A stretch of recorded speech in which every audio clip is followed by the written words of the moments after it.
so I think this is the best place for you to get a glimpse into what many people feel is the soul of Jordan, the Bedouin. The Bedouins are nomadic tribes that have roamed the deserts for thousands of years, and they're still here today, living down there in those tents made of goat hair. You can see them right below us.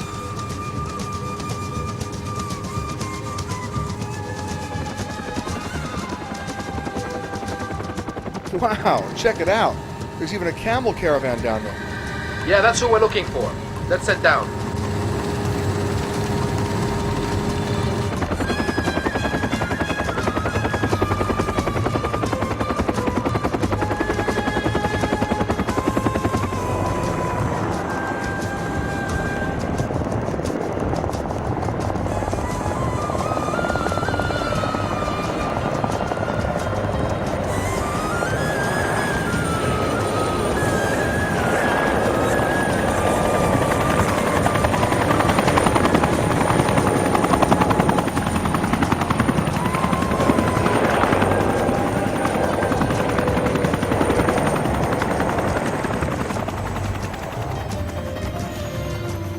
Peter, we call these guys the Desert Patrol.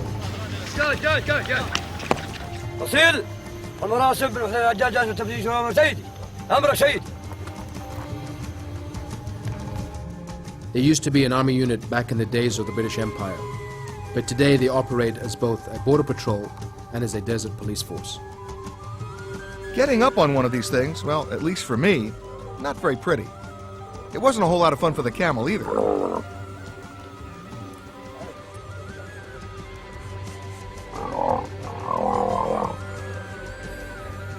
They're it. And there's certain parts of Jordan that the only way you can patrol and secure is on camel. And they enforce a whole different kind of law out here, don't they?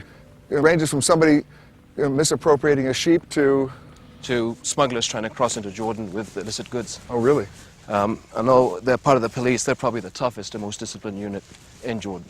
And they're the last of a dying breed in a way. Well, I don't think that they'll ever die out simply because of their historical significance, but most importantly, when it comes to understanding the Bedouins and dealing with Bedouin way of life, these are pretty much the most efficient way of dealing with those problems. You see that Bedouin woman? Her life may seem very harsh to us, but she really understands the desert and knows how to make herself comfortable with what little she has around us. Basically, she gets almost everything she needs from her goats, from her food to her tent. We Jordanians feel a fondness for the desert people, and we honor their old ways. For instance, the Bedouins still maintain their code of the desert, where they offer food, drink, and shelter to strangers. You'll always be welcome in a Bedouin's tent, or even on one of their camels.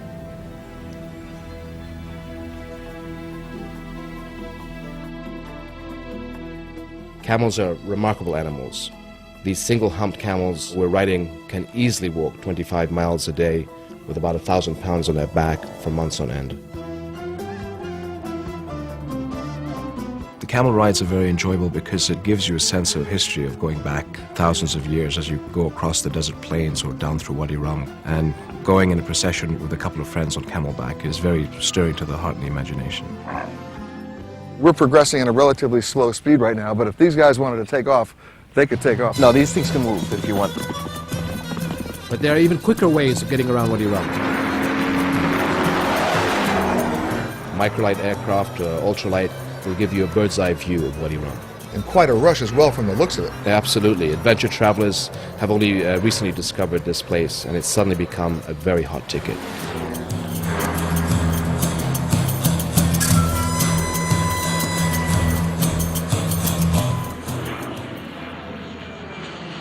But if you want even higher altitude thrills in Wadi Rum, you might want to try skydiving.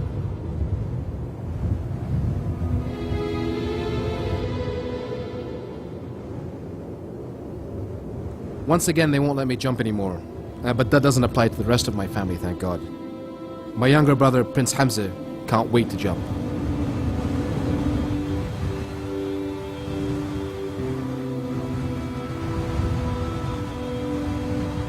The king isn't jumping for reasons of security.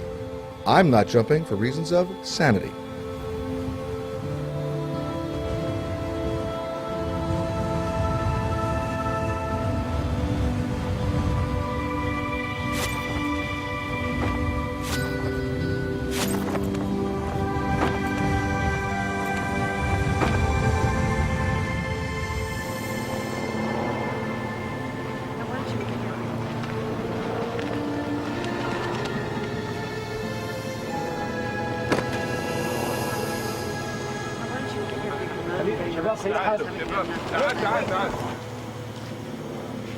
It's really spectacular, and coming down through the hills is amazing. Really makes you realize how small you actually are in terms of the bigger picture.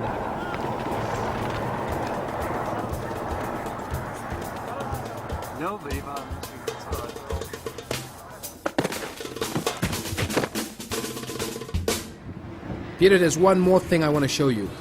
As you know, people have been coming to Wadi Rum for years for the tremendous rock climbing, which is really world class. But now there's a hot new sport that's becoming all the rage, and I think you'll find this very amusing. Sandboarding. That's right.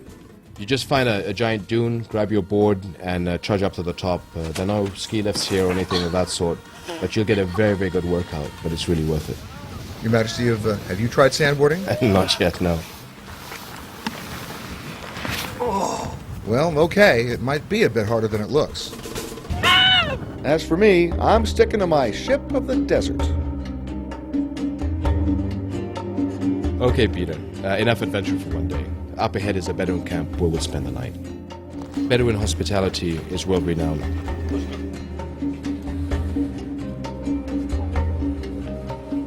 I remember a trip when I was a small child with my uncle. We were out in the desert traveling along the Lawrence of Arabia route. As we got into Wadi Rum, in the middle of nowhere, this old man appeared on a white horse. He came over to us and said, you know, these are my lands and you're my guests and I must give you lunch. And obviously we accepted, and he disappeared into the desert. He came back about an hour later with 15 sheep and prepared a meal for us. Well, it wasn't too long until we found out that what the man had done had taken his only possession, that beautiful white horse, and he'd gone and sold it and bought the 15 sheep for our lunch. So my uncle went out and brought the horse back and 15 more sheep and gave them back to the Bedouin. And really, that is Bedouin hospitality. It's what makes Jordan, Jordan. So he's just welcomed us to his camp, and we asked about each other's families. And But this is a traditional Jordanian greeting. oh yes, I mean, Wadi Rum has many special memories for me, so I like to come out with my friends and my family and be able to camp and get away from the everyday problems of life. Peter, it's getting late, and I've got quite a day planned for you tomorrow. Such as? All I can say is I'm taking you to a hidden city that was lost from maps for thousands of years. Now let's get some sleep.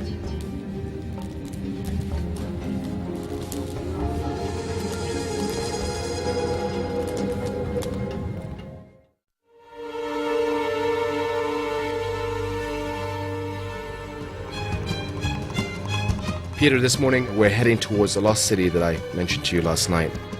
It's Petra, and it's nestled in the heart of the mountains, and it's one of the most stunning sights in the world. And we're following in the 2,000-year-old footsteps of the camel caravans that brought spices from India on their way to the Mediterranean.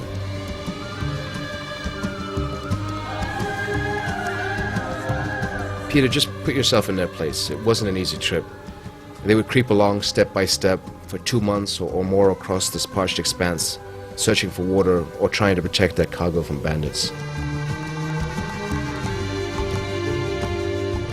Imagine how they must have felt when they arrived at the giant rock gates of this hidden city and entered the cool shadows of the Sikh, this 250-foot high canyon that snakes its way past carved treasures and into the very heart of Petra.